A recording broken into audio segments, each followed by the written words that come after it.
Hi friends, welcome back to my channel. ಇವತ್ತು ನಾನು ಪಾಲಕ್ ಕೋಫ್ತಾ ಮಾಡೋದು ಹೇಗಂತ ನಿಮಗೆ ಸಿಂಪಲಾಗಿ ತೋರಿಸ್ಕೊಡ್ತಾ ಇದ್ದೀನಿ. ಇದು ತುಂಬ ಚೆನ್ನಾಗಿರುತ್ತೆ.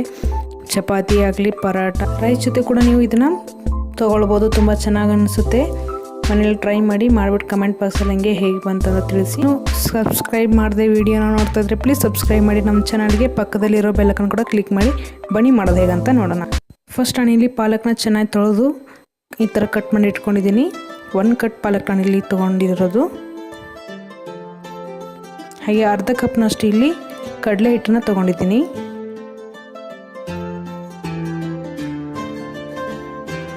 ಸ್ವಲ್ಪ ಅರಿಶಿನ, ಸ್ವಲ್ಪ ಕೆಂಪು ಖಾರ ಹಾಕೊಳ್ತಿದ್ದೀನಿ 1 ಟೀ ಸ್ಪೂನ್. ಹಾಗೆ 1 ಟೀ ಸ್ಪೂನ್ ಅಷ್ಟು ಗರಂ ಮಸಾಲ ಹಾಕ್ಕೊಡ್ತಿದ್ದೀನಿ. ರುಚಿ ತಕ್ಕಷ್ಟು ಉಪ್ಪು ಹಾಕಿಬಿಟ್ಟು ಚೆನ್ನಾಗಿ ಮಿಕ್ಸ್ ಮಾಡ್ಕೊತಾ ಇದ್ದೀನಿ ಒಂದ್ಸಲ. ಇದೊಂಥರ ಚೆನ್ನಾಗಿ ಅನಿಸುತ್ತೆ ಫ್ರೆಂಡ್ಸ್. ಪ್ಲೀಸ್ ಟ್ರೈ ಮಾಡಿ ಇದನ್ನು. ಸ್ವಲ್ಪ ನೀರನ್ನ ಆ್ಯಡ್ ಮಾಡಿಬಿಟ್ಟು ಇಲ್ಲಿ ಚೆನ್ನಾಗಿ ಮಿಕ್ಸ್ ಮಾಡ್ಕೊತಾ ಇದ್ದೀನಿ. ಜಾಸ್ತಿ ತಿರುವು ಮಾಡ್ಕೊಳಕ್ಕೆ ಹೋಗಬೇಡಿ. ಸ್ವಲ್ಪ ನೀರನ್ನ ಆ್ಯಡ್ ಮಾಡಿಬಿಟ್ಟು ಚೆನ್ನಾಗಿ ಇಲ್ಲಿ ಮಿಕ್ಸ್ ಮಾಡ್ಕೊತಾ ಇದ್ದೀನಿ.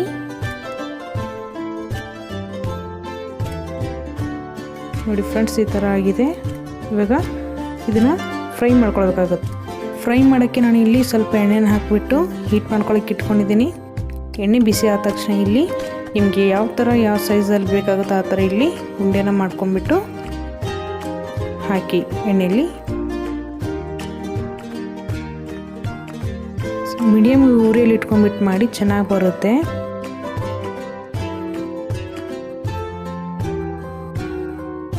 ಈ ರೆಸಿಪಿನ ಪ್ಲೀಸ್ ಟ್ರೈ ಮಾಡಿ. ತುಂಬ ಚೆನ್ನಾಗಿ ಅನಿಸುತ್ತೆ ಈ ರೆಸಿಪಿ. ನೀವೇನಾದರೂ ಒಂದ್ಸಲ ಟ್ರೈ ಮಾಡಿದ್ರೆ ಅವಾಗವಾಗ ನೀವು ಮಾಡ್ಕೊಳ್ತಾ ಇರ್ತೀರ. ಅದು ಚೆನ್ನಾಗಿ ಅನಿಸುತ್ತೆ ಕೋಫ್ತಾ.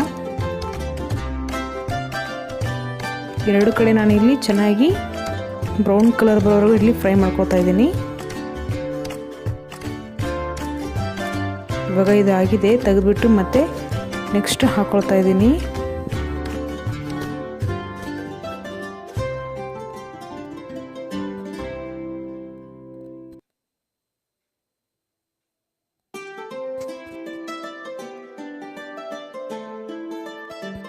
ಫ್ರೆಂಡ್ಸ್, ಇವಾಗ ನಾನು ಎಲ್ಲವೂ ಈ ಥರ ನಾನು ಫ್ರೈ ಮಾಡಿ ಇಟ್ಕೊಂಡಿದ್ದೀನಿ. ಒಂದು 11ರಿಂದ 12 ಇಲ್ಲಿ ಕೋಫ್ತಾ ಆಗಿದೆ.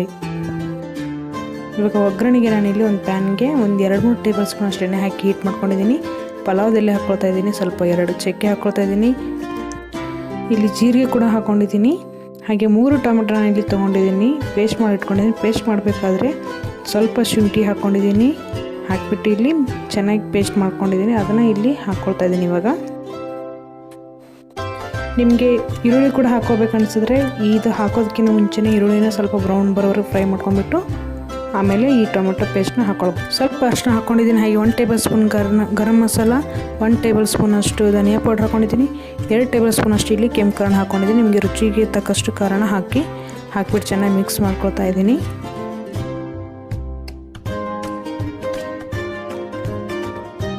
ಚೆನ್ನಾಗಿ ಮಿಕ್ಸ್ ಮಾಡ್ಕೊಂಡ್ಬಿಟ್ಟು ಇಲ್ಲಿ ಲೀಡ್ನ ಕವರ್ ಮಾಡಿಬಿಟ್ಟು ಸ್ವಲ್ಪ ಮಸಾಲೆ ಚೆನ್ನಾಗಿ ಬಾಯ್ಲ್ ಮಾಡ್ಕೊಳ್ತೀನಿ. ನೋಡಿ, ಮಸಾಲೆ ಚೆನ್ನಾಗಿ ಎಣ್ಣೆ ಬಿಟ್ಕೊಂಡಿದೆ. ಇವಾಗ ನಾನು ಇದನ್ನು ಚೆನ್ನಾಗಿ ಮಿಕ್ಸ್ ಮಾಡ್ಕೊಂಡ್ಬಿಟ್ಟು 1 ಟೇಬಲ್ ಸ್ಪೂನ್ ಅಷ್ಟು ಇಲ್ಲಿ ಕಡಲೆ ಹಿಟ್ಟನ್ನು ಹಾಕ್ಕೊಳ್ತಾ ಇದ್ದೀನಿ. ಗ್ರೇವಿ ಥಿಕ್ನೆಸ್ಗೋಸ್ಕರ ಇಲ್ಲಿ ನಾನು ಹಾಕ್ಕೊಳ್ತಾ ಇರೋದು. ಚೆನ್ನಾಗಿ ಮಿಕ್ಸ್ ಮಾಡ್ಕೊಂಡ್ಬಿಟ್ಟು 1 ಗ್ಲಾಸಷ್ಟು ನೀರನ್ನ ಹಾಕ್ಕೊಳ್ತಾ ಇದ್ದೀನಿ. ನಿಮಗೆ ಥಿಕ್ನೆಸ್ ಎಷ್ಟು ಬೇಕಾಗುತ್ತೆ ಅಷ್ಟು ನೋಡಿಬಿಟ್ಟು ಸ್ವಲ್ಪ ಆ್ಯಡ್ ಮಾಡಿಬಿಟ್ಟು ನೀರನ್ನು ಆ್ಯಡ್ ಮಾಡಿ. ನಾನು ಟೋಟಲ್ ಆಗಿ ಇಲ್ಲಿ 1 ಗ್ಲಾಸಷ್ಟು ನೀರನ್ನ ಆ್ಯಡ್ ಮಾಡ್ಕೊಳ್ತಾ ಇದ್ದೀನಿ.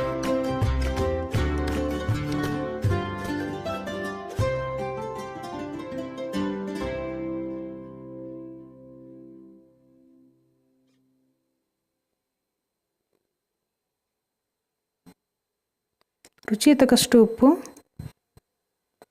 2 ಹಸಿಮೆಣಸಿನ್ಕಾಯಿ ಉದ್ದದಾಗ ಕಟ್ ಮಾಡಿ ಇಟ್ಕೊಂಡಿದ್ದೀನಿ. ಅದನ್ನು ಹಾಕಿಬಿಟ್ಟು ಒಂದು 5 ನಿಮಿಷ ಲೋ ಫ್ಲೇಮಲ್ಲಿ ಕುಕ್ ಮಾಡ್ಕೊಳ್ಳೋಣ.